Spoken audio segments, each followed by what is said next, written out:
కఠినమైన ప్రశ్న. ప్రతి ఒక్కరూ తమ పట్ల తాము మంచివారిగా ఆత్మవిశ్వాసంతో ఉండాలి. నేను ఈ దిశలో వెళ్ళాలి అని ఒక దిశానిర్దేశాన్ని ఒకసారి ఏర్పరచుకున్నానంటే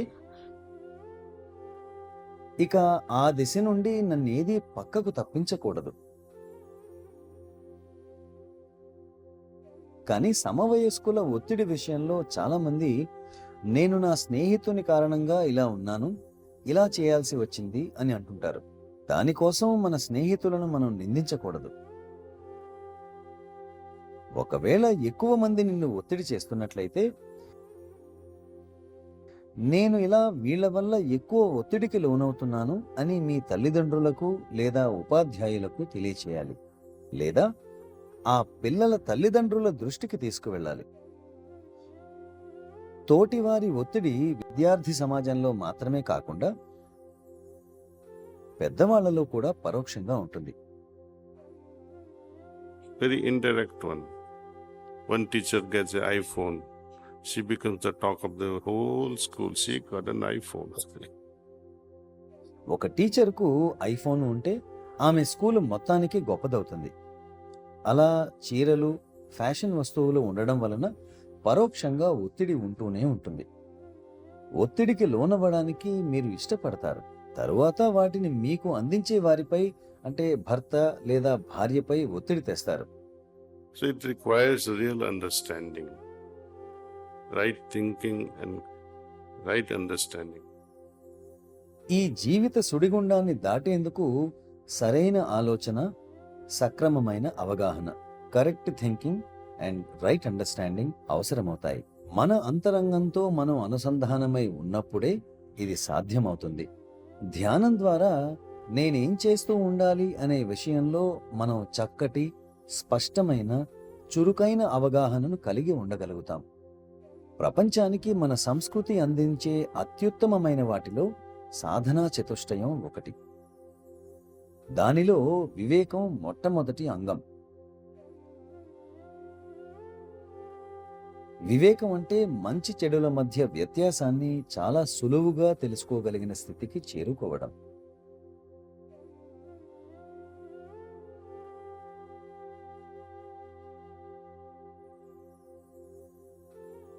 ఏది మంచి, ఏది మంచిది కాదు, ఏది లాభదాయకం, ఏది అంత లాభదాయకమైంది కాదు, ఏది నాకు మంచిది, నా దేశానికి మంచిది, ఏది నాకు కానీ నా దేశానికి కానీ మంచిది కాదు అని తెలుసుకోవడానికి అన్ని వేళలా సంసిద్ధంగా ఉండగలగాలి.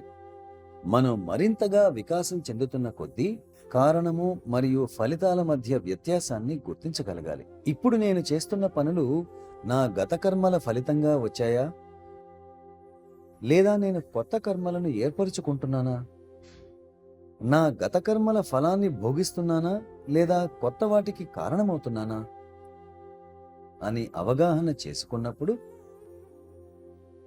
కొత్త కర్మలను సృష్టించుకోవడాన్ని ఆపేస్తాను. అది కూడా చింతనాత్మకమైన హార్ట్ఫుల్నెస్ సాధనా విధానాల ఫలితమే. దాని ఫలితంగా ఏది చేయాలి, ఏది చేయకూడదు, దేనిని కలిగి ఉండాలి, దేనిని కలిగి ఉండకూడదు అనే విజ్ఞతకు, వివేక స్థాయికి చేరుకుంటారు. కానీ దీనంతటినీ సాధించడానికి తగినంత ధైర్యం, జీవితంలో ఒక లక్ష్యం ఉండాలి. మీకు ధైర్యం లేకపోతే భగవంతుడు మీకు సూచించినప్పటికీ మీరు దాన్ని అనుసరించరు. How many followed Lord Krishna during his lifetime? Hardly anyone. శ్రీకృష్ణుని జీవితకాలంలో ఎంతమంది ఆయనను అనుసరించారు? ఒక్కరు కూడా లేరు. కనీసం అర్జునుడు కూడా గుర్తించలేదు. బోధనల ద్వారా అతన్ని ఉన్నత చైతన్య స్థాయికి తీసుకురావాల్సి వచ్చింది. చివరికి శ్రీకృష్ణుడు తన చిట్ట చివరి ఆయుధమైన విశ్వరూప సందర్శనాన్ని సైతం అర్జునునికి కలిగించారు. దాన్ని కూడా అతడు జీర్ణించుకోలేకపోయాడు. ఈ దివ్య రూపాన్ని నేను చూడలేకున్నాను, భయం వేస్తోంది, నా స్నేహితుని రూపంలోకి దయచేసి తిరిగి రండి అన్నాడు.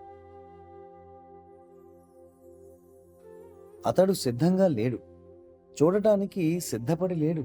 అయితే అప్పుడు ఆ విశ్వరూపాన్ని చూశాక శ్రీకృష్ణునితో, నా ప్రియమిత్రుడా, నేనెంతో అదృష్టవంతుణ్ణి. నీవేది చెప్తే దాన్ని ఆచరిస్తాను. ఒక చివరి ప్రశ్న ఉంది.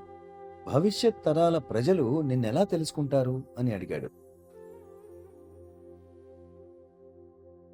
There too there is a dialogue.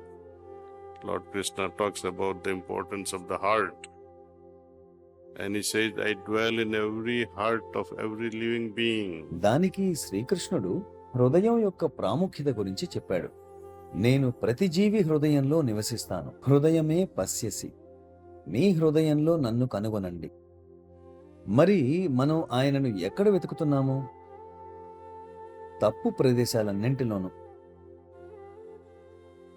భగవంతుని యథార్థ రూపాన్ని చూస్తూ కూడా ఎవరూ ఆయనను అర్థం చేసుకోలేకపోయారు. ఈ నకిలీ రూపాలను కలిగి ఉన్న మనమేమి అర్థం చేసుకుంటాం? దీనిపై ఆలోచించండి.